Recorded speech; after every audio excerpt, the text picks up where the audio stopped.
Thanks, Parmesh, for inviting me here. It's really been a delightful experience listening to all of you. And to be very honest, I would have rather just sat there and heard all of you. But here I am. Parmesh has put certain things into my mind in terms of a context of a particular film, Bombay Summer, that I should talk about and talk about Bombay City. And like all of us, in some ways, are migrants here, some of us.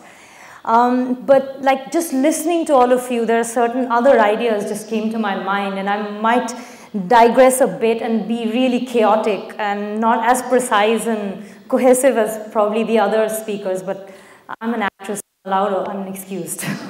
So I would actually begin, as an actor, we travel quite a bit. And I have actually lived in various different places right from my childhood, because my father worked in a Japanese company, so we lived in Japan, in Australia, in Kenya, in Delhi, and in London, all over the place. And at some point, I actually did ask my mother when and where are we going next, when we lived in Delhi for like 8 years continuously. So it's been a part of my life right from my childhood, and as an actor, I just continued that life. I worked and lived in different places, and also when you shoot, you visit a particular space and then you make a very intimate connection with it, and then you come out of it. And it's been a process where some of ourselves we leave behind in those spaces, and some of those spaces are some things that we carry along as we move along. So in this journey, there's one particular place in India that I have visited quite often in the last 8 years. In 2002, I did my first film, which Parmesh just mentioned, Swaraj. We shot it in Jaisalmer, and it's a very cliched area to shoot for filmmakers because of its picturesque locations, golden light, and beautiful women. And in 2008, I shot road movie there. In 2010, I shot Dekh Circus again. So why I'm using this example of Rajasthan is, which Rahul actually pointed out, what is urban today, how the peripheries are urbanizing, and there are all kinds of chaotic, mixed up things that are happening, and you sort of don't know what to make out of it. It's kind of a yet to be defined character. So yeah, coming back to 2002, there's this whole vivid and very familiar image of Rajasthani women carrying stacks of matkas in their head and walking. And it's a poster image which I'm using because it's very familiar. I don't need to show it. Everyone is familiar with it. So in 2002, when I was doing Swaraj, I was studying one of those women characters, and I studied their body language and the dialect and how to carry and balance the matka and everything. And then 2008, when I did road movie, I just told Dev Benegal I don't need to do anything because I know that. And in 2010, again, I said the same thing. But from a distance, that image hadn't changed at all. If you look at the external geography of the area and those people.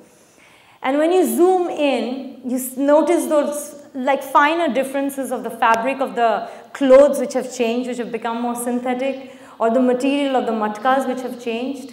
But further in, what is really, really interesting is that all these women, actually a lot of them, carry jazzy mobile phones inside their blouse. So while they're so like balanced, they don't need to hold the matkas like this, so they're just walking past, and suddenly you hear some funny noise with some jazzy colors coming out of their blouse, and they pick up the mobile and say hello to their husband or their sons, and to me, this is a kind of a space that I feel like where we have a glimpse into the future while we're still in the present and in the past. And I mean, what Parmesh and I sometimes discussed about as far as Bombay Summer, which I'll show a clipping of later, is that, we always discuss about the nostalgia of the fleeting present or the past. And in these kind of contexts, I would say that this is quintessential of how I think we shouldn't be anxious about the lost past or the fleeting present, because we really don't know how things would always coexist. And maybe, not too much in the future, this woman would probably have access to the sixth sense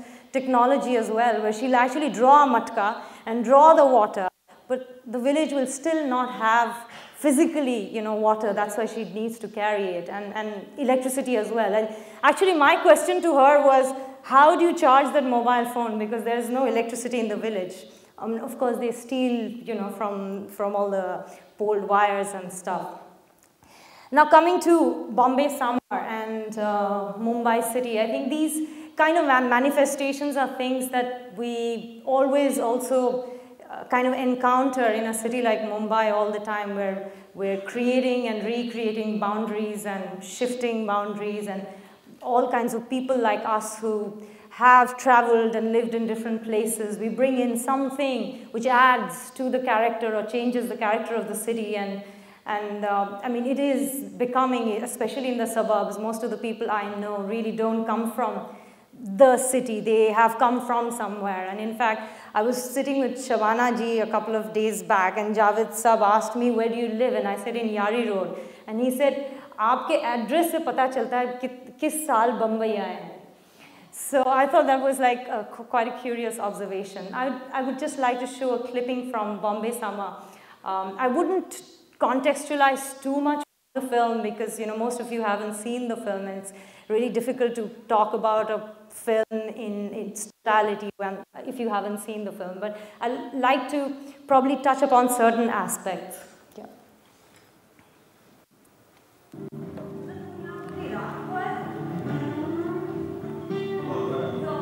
So this was shot in an abandoned mill, and it was shot in 2008. I find it quite interesting, you know, the whole thing about calling it Bombay Summer and shooting it in Mumbai. There was a whole debate around it as well. Okay, now the other things next door.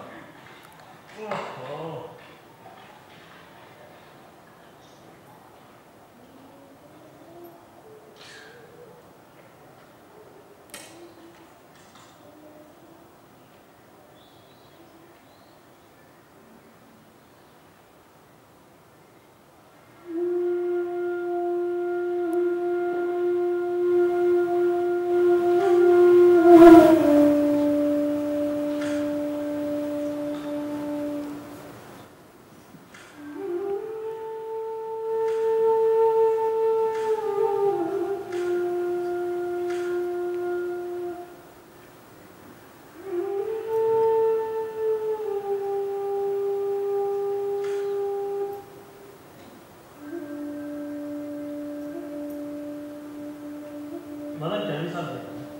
My parents sent posters full time over. हाँ और अब तो time के साथ भी काम करेगा पता है तो करने का और उसमें इतना पैसा नहीं है कैसे मैच करते हैं? मेरा एक फ्रेंड है जाकिर, वो और मैं डिलीवरी का काम करते हैं। क्या डिलीवर करते हो? ऐसी कुछ इलीगल काम है, ड्रग्स और मतलब? बोल तो दिया इसने, मान लिया। अरे हंसने की बात नहीं, सच बोल रहा हूँ। हाँ हाँ, उनका कहने से झूठ बोल रहे हैं। सच बोल रहा हूँ। ये grass hash cocaine. What are you saying, man?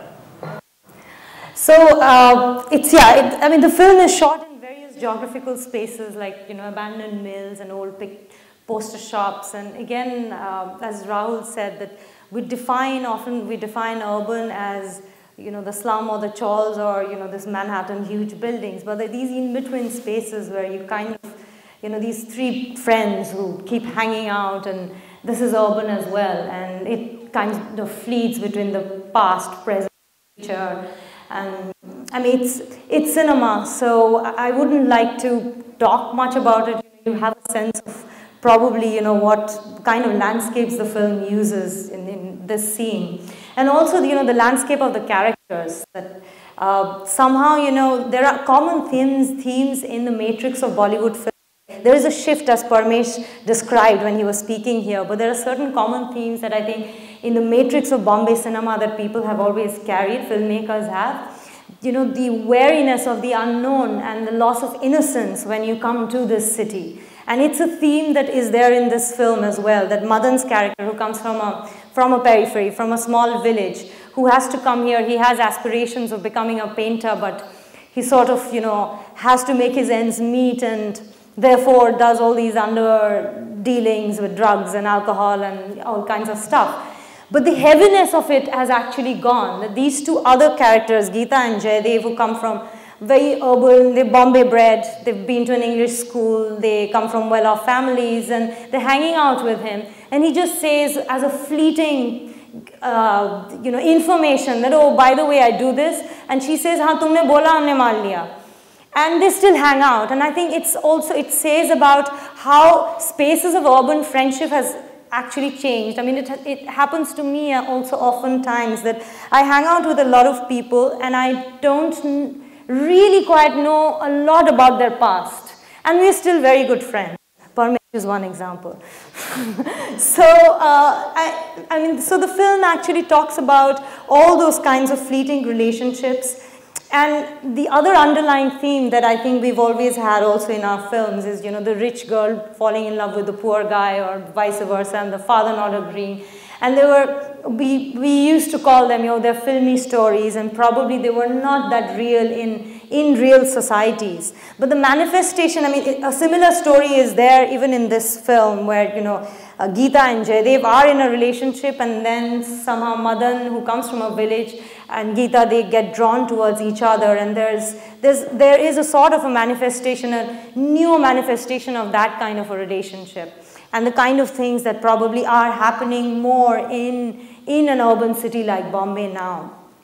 So the thing is that, I mean, I think there are lots of different things where there are, it's a bit chaotic, it's a bit yet to be defined, it's a bit conflicting, and I feel like there were these two different circles which are slowly coming together and like merging and intersecting. Those intersections have always been there. Like, for example, in the place where I live in Yari Road, there is a mandir and a masjid right next to each other. It's again a very cliched example, I mean, because it exists in many parts of Bombay.